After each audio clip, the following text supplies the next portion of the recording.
It was early December 2021 when Jeremy Beau Sides, known to his audience as Exploring with Nug, lowered his boat into the Calfkiller River in Sparta, Tennessee.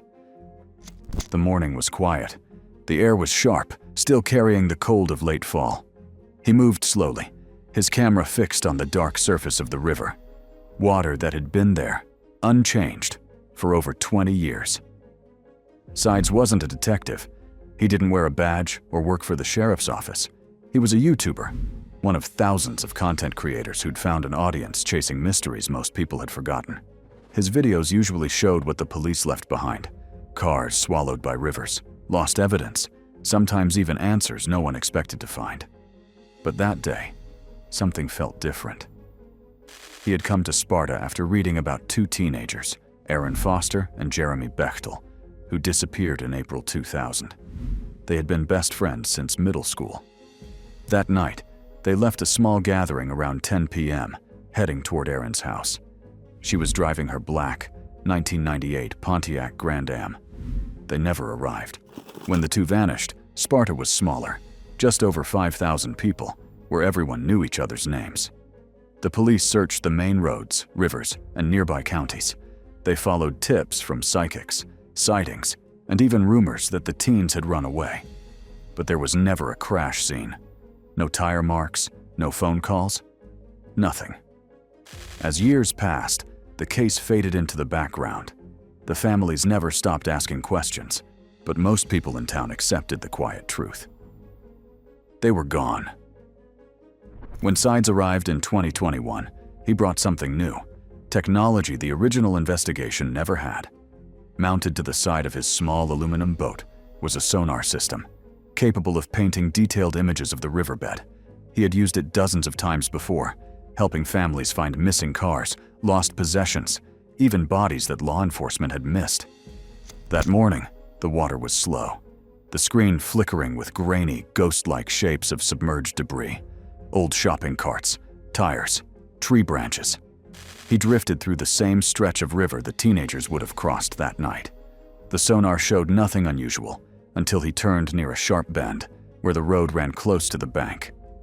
There it was, a perfect outline, rectangular frame, rounded roof, solid mass beneath years of mud.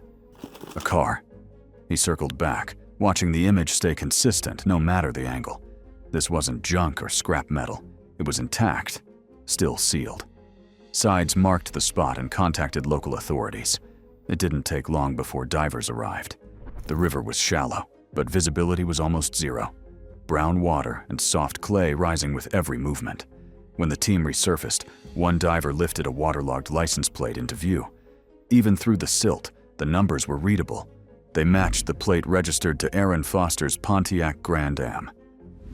After 21 years, they had finally been found. When the car was pulled from the river, the scene was quiet. Locals lined the bridge, some holding umbrellas, others just standing in silence. Inside the vehicle, authorities discovered two sets of remains, later confirmed through dental records to be Aaron Foster and Jeremy Bechtel. For the families, it was grief mixed with something else, the impossible calm of closure. For the town, it was disbelief. 2 decades of searching, endless speculation, and the answer had been sitting beneath the surface all along, in water that had been searched, dismissed, and forgotten. The story spread quickly. National news outlets picked it up, calling it one of the most remarkable cold case resolutions of the decade. But for those who watched Sides' video, what stood out wasn't the discovery, it was the way he handled it. There was no excitement, no dramatic music, no headline-chasing commentary, just the sound of the water, the hum of the motor, and the quiet realization of what he had found. In the footage, he spoke softly. "They've been here the whole time." That line struck people. It wasn't just about Aaron and Jeremy. It was about how many others, across the country, might still be out there, waiting to be found. And soon, that question would drive a wave of other creators to take their cameras underwater, some out of curiosity, others out of purpose. One team in particular would turn that question into their mission. They would uncover cases stretching from Oregon to Arkansas, bringing long-awaited answers to families who had been waiting for decades. Adventures with purpose.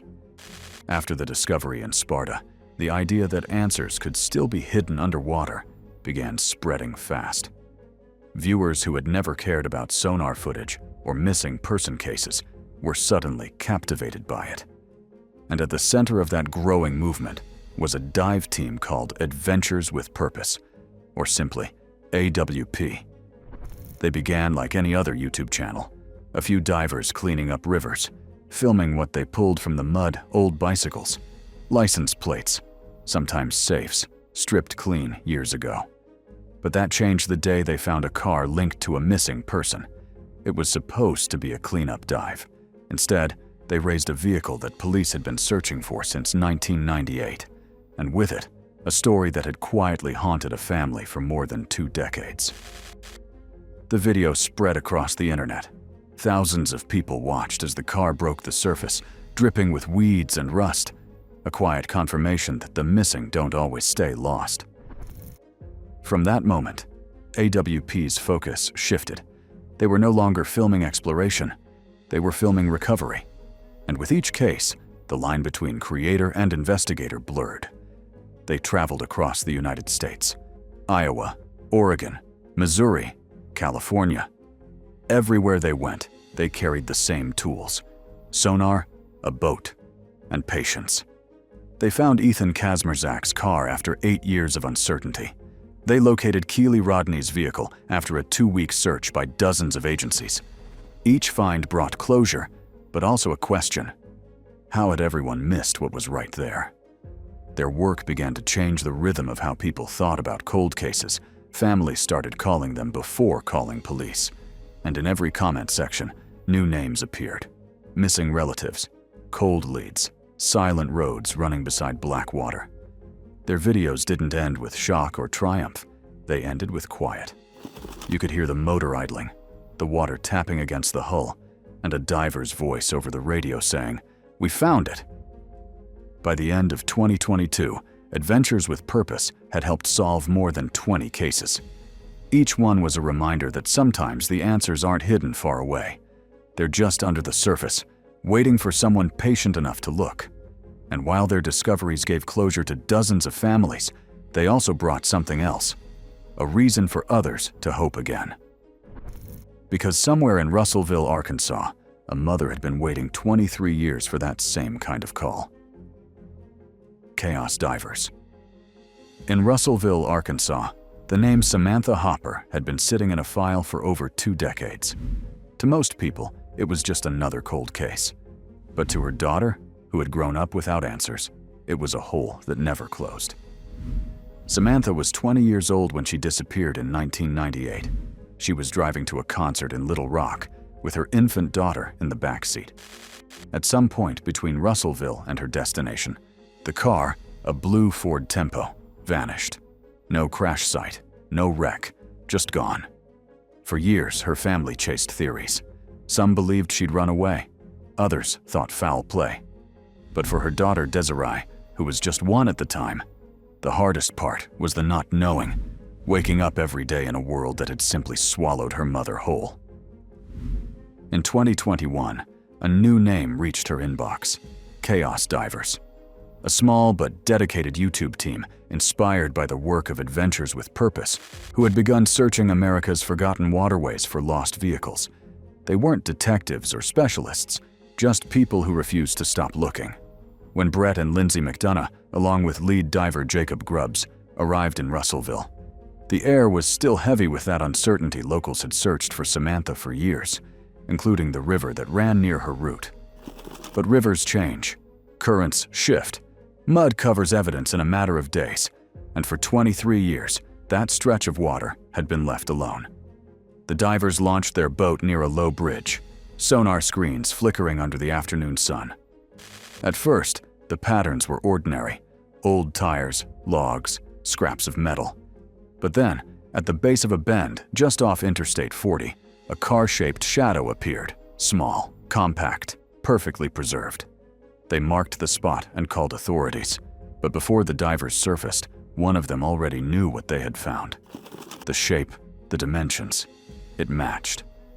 When the car was finally pulled from the water, the moment was quiet. There were no words, only the sound of the winch and the river breaking around the roof inside. Investigators found the remains of Samantha Hopper and her infant daughter, Courtney. The Ford Tempo had gone off the road and into the river sometime that night in 1998, hidden just deep enough to be missed by every search. Since for Desiree, who had grown up with only photographs, the discovery was more than closure. It was confirmation that her mother had never left, that she had been there all along, unseen but not forgotten. The video of the recovery reached millions within days. It wasn't polished or sensationalized. It was quiet, respectful, human.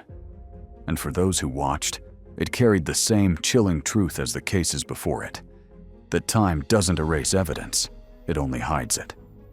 In the months that followed, chaos divers continued to work alongside other teams, uncovering clues in places long dismissed as impossible. But their search for Samantha left a mark, not just because it solved a case, but because it proved how one discovery could ripple across decades, healing something that never truly stopped hurting. And as their footage spread online, a different kind of investigation began. Not by divers or police, but by people behind screens, tracing a mystery of a completely different nature. Cloudcroft Jane Doe. In 1987, a logging truck pulled over on a back road near Cloudcroft, New Mexico. The driver had noticed something pale off the shoulder, what looked like fabric tangled in the brush. When police arrived, they found the remains of a young woman. No identification, no personal belongings, only a silver ring and a torn denim jacket. For decades, she was known only as Cloudcroft Jane Doe. The investigation ran dry almost immediately. There were no missing person reports that matched her description, no dental records that led anywhere. Her features were reconstructed through clay models, then digitally, first in black and white, later in color. But every version carried the same distance in her eyes, an unfinished story. Years passed. Files changed hands, counties, even buildings.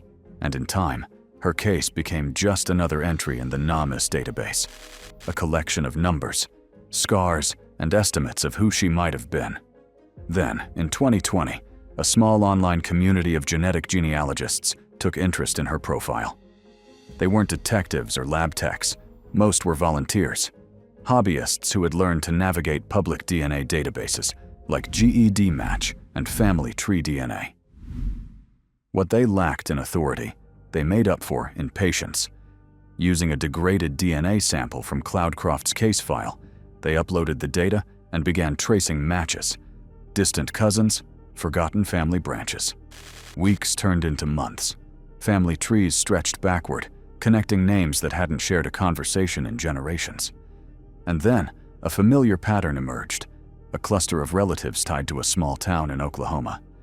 By cross-referencing birth records, military archives, and an old yearbook photo, the volunteers found her name: Dorothy Harrison. She'd left home in 1986, heading west after a short stint in college. No one knew what happened after that. Her family had filed a report, but in the shuffle of counties and jurisdictions, her name never reached New Mexico. For 35 years, she was a Jane Doe, a face without a story, until the internet gave her one back. When authorities confirmed the match, the volunteers who had worked on her case didn't celebrate. They simply posted a final update. Cloudcroft Jane Doe has been identified as Dorothy Harrison, born 1965.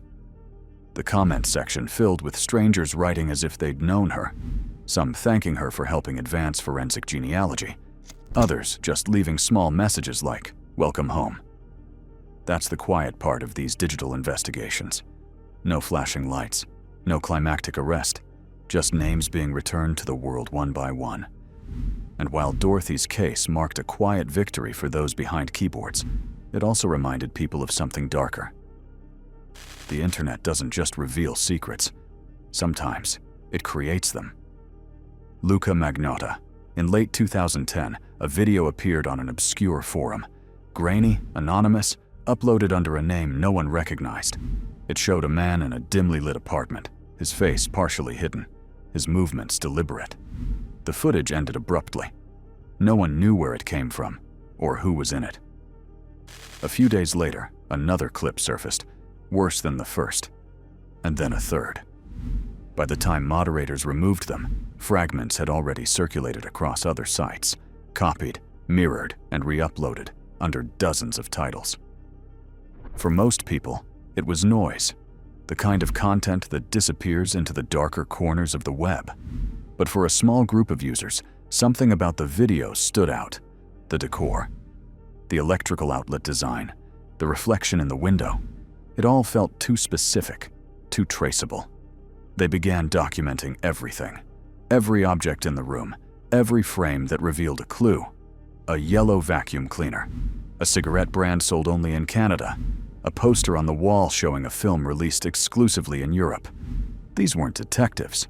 They were people sitting behind screens in different time zones, working together through Facebook groups and message boards, building timelines from pixels. It was an obsession, but it was also an investigation.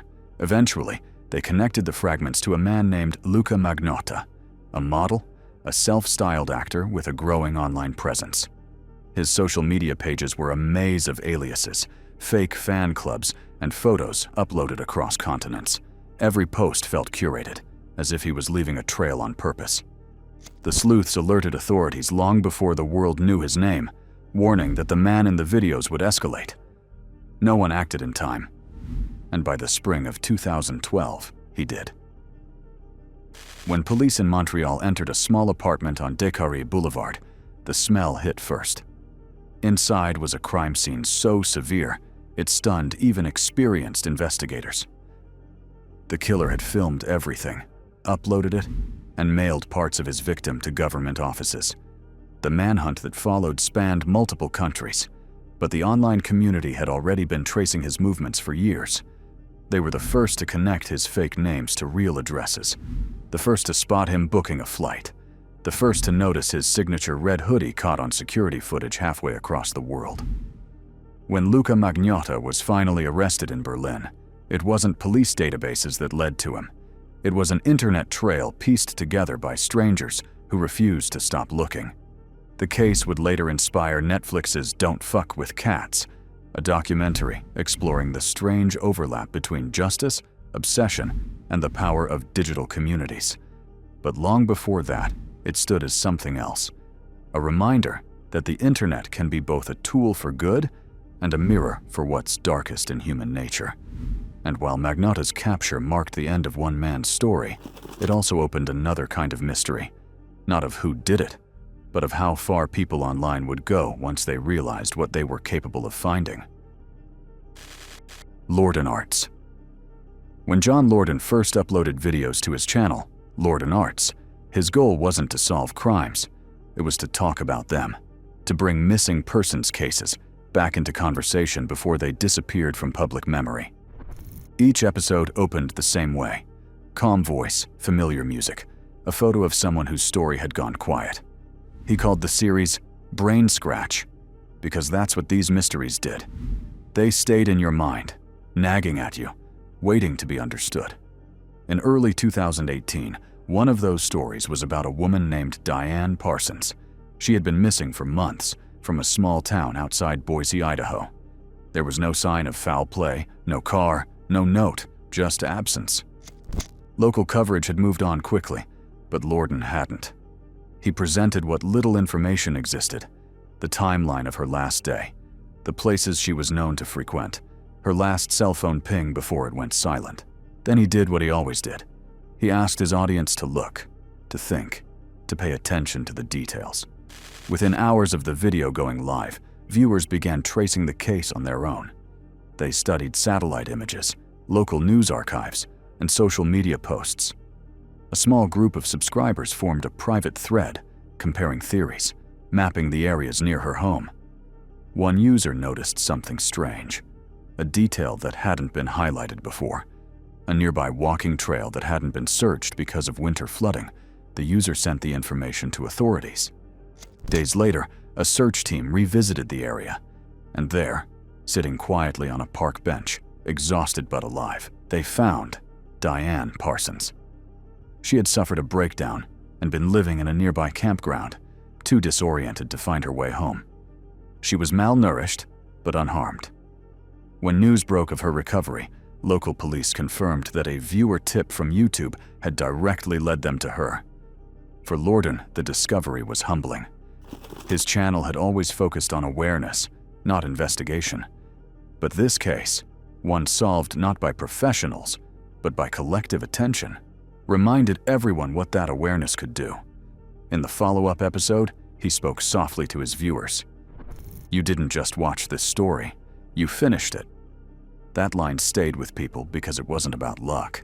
It was about something deeper. The idea that even behind screens and usernames, people could still make a difference simply by caring enough to look closer. After the Parsons case, the Brain Scratch community continued to grow, covering hundreds of disappearances, most still unsolved. But that single story stood out. It was proof that not every mystery ends in tragedy. Sometimes they end with someone coming home.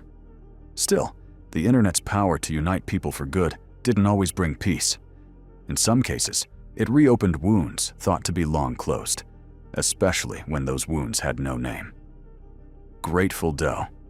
In 1995, on a rural stretch of highway near Emporia, Virginia, a car lost control and struck a tree.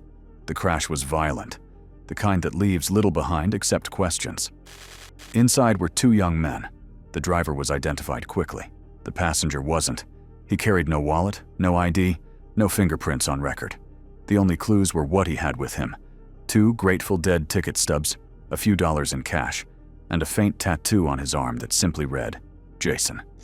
Investigators dubbed him Grateful Doe. For years, his face appeared in missing persons bulletins and roadside flyers, reconstructed through clay and computer sketches, but no match ever came. No family stepped forward. No name fit. He was buried without one. Decades passed. Then, in the mid-2000s, an online community began to revisit cold cases like his, ordinary people using technology that didn't exist when he died. Forums on Reddit, Facebook, and web sleuths began to buzz with digital reconstructions, old news clippings, and archived accident reports. One user noticed something in the early sketches of Grateful Doe, a familiarity in the eyes, a hairstyle that matched a missing person from South Carolina. She shared the images side by side. Another user reached out to a woman who had once posted about her missing son, Jason Callahan, who vanished the same year. The details matched: the age, the timing, the tattoo. DNA testing confirmed it. After 20 years, the Grateful Doe finally had a name. Jason Callahan, a 19-year-old who had been following the Grateful Dead's tour when his life ended on that Virginia highway. When the news broke, it wasn't national headlines or law enforcement press releases that spread it first. It was the online sleuths who had been chasing the mystery for years. They posted his real photo beside the old sketch, writing messages that felt like eulogies from people who had never met him. "You were never really forgotten. Rest easy, Jason." For some, it was closure.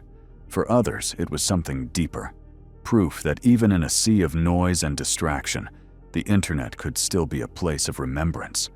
Because behind every case, every search, and every discovery in this series of stories, from the rivers of Tennessee to the cold highways of Virginia, the truth remains the same. It wasn't technology that solved these mysteries. It was people. Ordinary people, looking a little closer and refusing to look away.